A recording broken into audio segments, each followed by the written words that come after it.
क्या आप लोग जानना चाहते हो? Yes! Are you ready? Yes! Are you excited? Yes! So my dear friends, सबसे पहले मैं आप सभी का धन्यवाद करना चाहूंगा। आप सभी लोग कीमती में से कीमती समय निकाल के आए। सो आप सभी के लिए एक बार बिगेस्ट तालियां होना चाहिए। और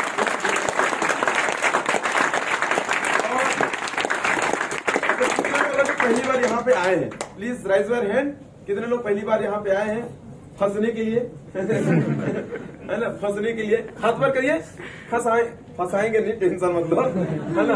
आ तो गए, पहली बार आए हैं। तो दोस्तों हमारे बीच में बहुत सारे लोग नए मेहमान आए हैं। तो माले बीच स्टाइल के लोग किस प्रकार से स्वागत करते हैं हमारे नए मेहमान का?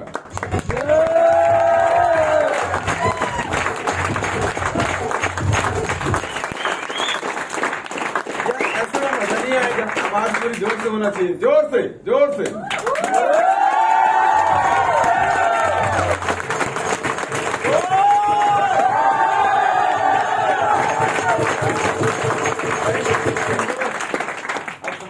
आपके लिए ताली बजना चालू हो गया है। आप इस मीटिंग में आते रहिएगा। आपके लिए आज कुछ लोग ताली बजा रहे हैं। इसी प्रकार से अगर आप लोग 5 साल मीटिंग में आते रहेंगे, इसी तरीके से 3 से 5 साल मीटिंग में लगे रहेंगे माय फ्रेंड, आने वाले दिन में आपके लिए लाखों लोग ताली बजाते हुए नजर आएंगे my friend.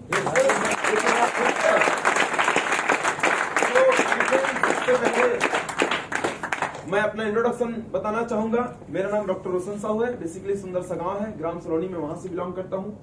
My dear friend, हर इंसान कुछ न कुछ करता है और हर इंसान कुछ न कुछ अपने जीवन में अचीवमेंट करना चाहता है। उसी प्रकार से मैं डॉक्टर बनना चाहता था।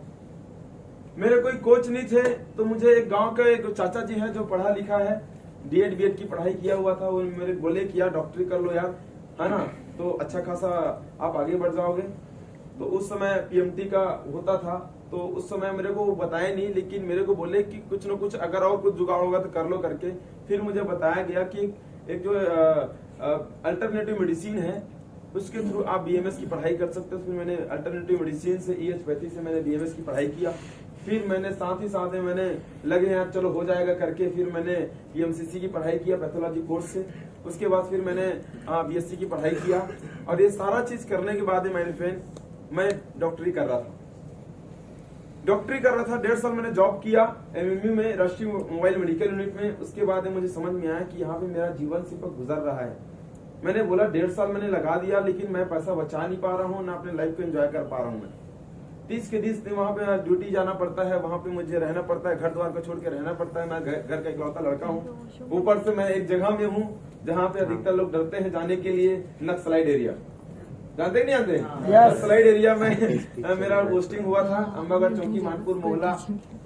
कंडक्टर नहीं हूँ, बता रहा हूँ, उस एरिया में काम करता था मैं। समझ रहे हैं ना? उस एरिया में जाके काम करता था और हर दिन हमारा काम था गांव गांव में जाके कैंप लगाना, लोगों को सुजी लगाना, दवाई देना, टेस्टिंग करना, ये सब हमारा काम था। और कभी कभी एक आध गांव में ऐसा रहता है बहुत ज्यादा मलेरिया, कभी कभी किसी गांव में जब बहुत ज्यादा टाइफाइड, किसी गांव में बहुत ज्यादा खून की कमी, ये सब लोग हम लोग जो है रिपोर्टिंग दिया करते थे।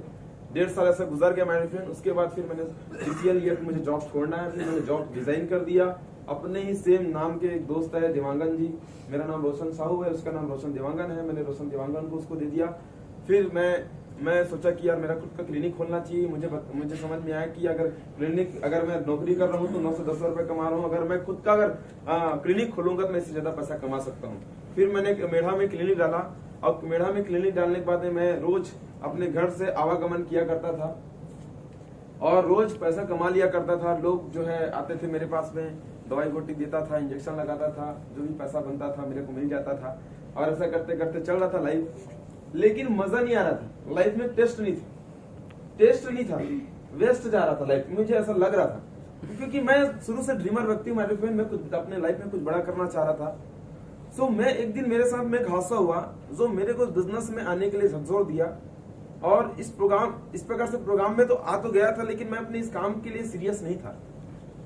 मेरे दोस्त ने मेरे को बताया, हमारे गांव के एक व्यक्ति है, मुझे बताया कि इस काम को करते हो रोशन भाई तो अपने लाइफ को बदल सकते हो। सो माय डियर फ्रेंड, मैंने क्या किया, इस काम को मैंने स्टार्ट तो कर लिया था। अपने दोस्त ने बोला करके कंपल्सरी होते हैं दुनिया में 4-5 के लोग जो है इसमें आते हैं और 4 तरीके से एंट्री मार लेते हैं। तो मैंने कंपल्सरी एंट्री कर लिया था। मेरा दोस्त चलो बोल रहा है करके मैंने स्टार्ट कर लिया था। लेकिन इस काम के लिए सीरियस में कैसे हुआ, क्या आप लोग जानना चाहोगे? Yes!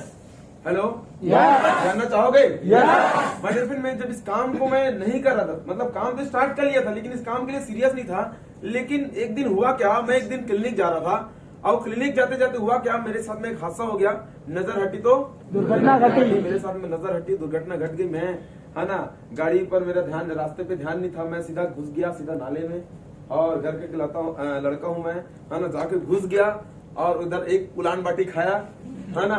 गाड़ी देखा इधर, मेरा किट केस देखा इधर, इधर सूजी इधर पड़ा है, इधर टेबलेट इधर पड़ा है, इधर इंजेक्शन वायल अलग पड़ा है, इधर मेरा स्पेग्नोमीटर इधर अलग पड़ा है, इधर मेरा, है ना, ग्लूकोमीटर अलग पड़ा हुआ है, मैं इधर पड़ा हुआ हूँ, है ना। तो मतलब सब पड़े इधर, है ना।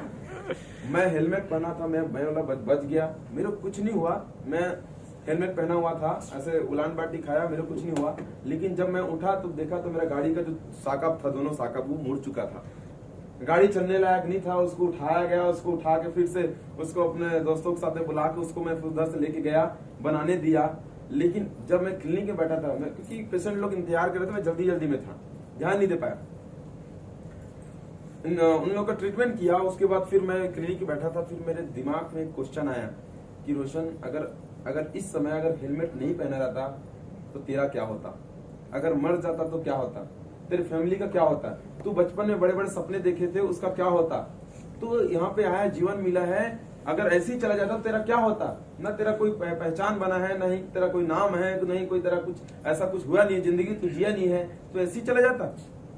फिर मैं ट्रेनिंग में जाना चालू किया। जब ट्रेनिंग में गया तो मुझे समझ में आया, वाकई में यार इस बिजनेस में हम इस काम को स्टार्ट को करते हैं तो अगर हम नहीं भी रहते तो भी अपने फैमिली को सिक्योरिटी दे सकते हैं। मैं रहूं चना रहूं, मेरे घर में पैसा आएगा, मैं रहूं चना रहूं, मेरे सारे सपने साकार होते रहेंगे, क्योंकि मैं एक टीम बनाए रहूंगा, उस टीम के माध्यम से मेरे सारे सपने साकार हो सकते हैं। फिर इस काम के लिए मैंने सीरियस हुआ और मैं धन्यवाद करना चाहूंगा मेरे ग्रेट अपलाइन को, जिसके माध्यम से मुझे बिजनेस जानने और समझने का मौका मिला। ऐसे आर.के. पटेल सर के लिए मैं जोरदार ताली चाहूंगा। और उसके बाद मैं धन्यवाद करना चाहूंगा जो वैसे गाइड करते रहे, मेरे को आगे बढ़ाने का मुझे ज्ञान देते रहे। ऐसे मेरे great upline SK. Sinha sir, Mithilesh sir और भूपेन सर, और छत्तीसगढ़ में इस बिजनेस को पहले स्टार्ट किए और आज लोगों के दिलों में राज करते हैं और लोगों को ये विश्वास दिला चुके हैं कि बेटा इस दुनिया में आया है तो गरीब लोग भी एक बड़े आदमी बन सकते हैं और हफ्ते का 2 लाख 10 कमा सकते हैं। ऐसे ओम प्रकाश वर्मा सर के लिए जोरदार